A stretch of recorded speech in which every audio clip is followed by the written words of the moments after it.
সবুজে ঘেরা একটি ছোট্ট গ্রাম, নাম তার মধুপুর। সেই গ্রামে বাস করতেন এক গরিব চাষি, নাম তার রমেশ। তার স্ত্রী কমলা আর ছোট মেয়ে মায়াকে নিয়েই ছিল তাদের সুখের সংসার। প্রতিদিন ভোরে রমেশ মাঠে কাজ করতে যেতেন। সারাদিন কঠোর পরিশ্রম করতেন যাতে পরিবারের মুখে দুটো খাবার তুলে দিতে পারতেন।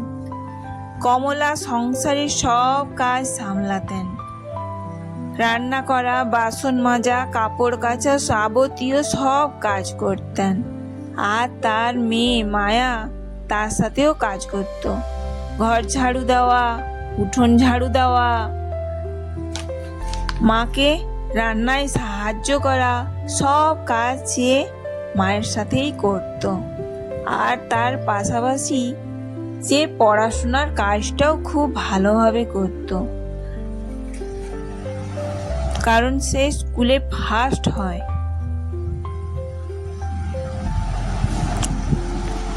এক বছর বৃষ্টি না হওয়ায় সব ফসল নষ্ট হয়ে গেল। রমেশ খুব চিন্তায় পড়লেন।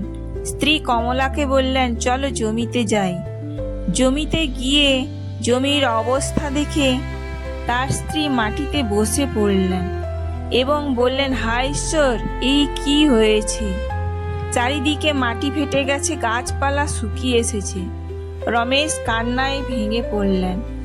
বাড়ি ফিরে এসে মায়া বলল, বাবা তুমি চিন্তা করো না। কমলাও সাথে সাথে বলল, হ্যাঁ আমরা তো আছি, তুমি চিন্তা করছো কেন? আমরা তোমার পাশে সব সময় আছি। মায়া বলছে, বাবা আমাদের পাশের বাগানে অনেক সবজি লাগাবো, ফল ফুল ফলিয়ে একদিন বাজারে বিক্রি করলে দেখবে অনেক টাকা আসবে। এই যে পাশের বাগান, কলা, আম, লাউ সব কিছু ফলবে। কমলা বাগান টুকাতো, বীজ বপন করতো, চারা গাছ লাগাতো, আর তার পাশাপাশি মায়া সমস্ত গাছে জল দিত। এইভাবে গাছপালার যত্ন নিতে একদিন আম, কলা, লাউ সব কিছু ফলল। আর মায়া খুশি হয়ে ঝুড়ি ভর্তি করে ফসল তুলত। সেই ফসল তুলে একদিন বাজারজাত হলো। বাজারে বিক্রি করে একটু সংসারের হাল ফিরল। রমেশ একদিন বাজারে সবজি বিক্রি করে বাড়ি ফেরার পথে একটা জিনিস দেখতে পেল। পাশে গিয়ে দেখলো একটা বড় ব্যাগ। এটা টাকার ব্যাগ। কার ব্যাগ? এভাবে খোঁজাখুঁজির পর দেখে একজন বয়স্ক মানুষ কিছু খুঁজছেন। তাকে পাশে গিয়ে বলল, আপনি কিছু খোঁজ করছেন? হ্যাঁ বাবা, আমার একটা বড় টাকার ব্যাগ হারিয়ে ফেলেছি।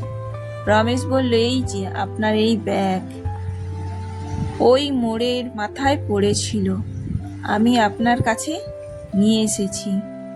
বৃদ্ধ টাকার ব্যাগটা হাতে পেয়ে খুব খুশি হয়ে আশীর্বাদ করলেন এবং তিনি মনে মনে খুব স্বস্তি পেলেন। বললেন, চলো, আমি তোমার সততায় খুব খুশি হয়ে তোমাকে একটা জমি দান করছি। আমার এই জমিতে তুমি বরাবর চাষ করে নিজের সংসারের উন্নতি করো। রমেশ সেই জমিতে ফসল ফলিয়ে সোনালি ধান ঘরে তুলল, কারণ সেই বছর বৃষ্টি ভালো হয়েছিল। এবং সেই ধান বিক্রি করে প্রথমেই মহাজনের টাকা শোধ করল। এরপর বাড়ি ফিরে কমলা, মায়া এবং নিজের জন্য নতুন পোশাক নিয়ে এলো এবং মায়ার পড়াশোনার ব্যবস্থা করলেন। সততা, পরিশ্রম এবং পরিবারের ঐক্য ও ভালোবাসা মানুষকে একদিন সফলতা এনে দেয়।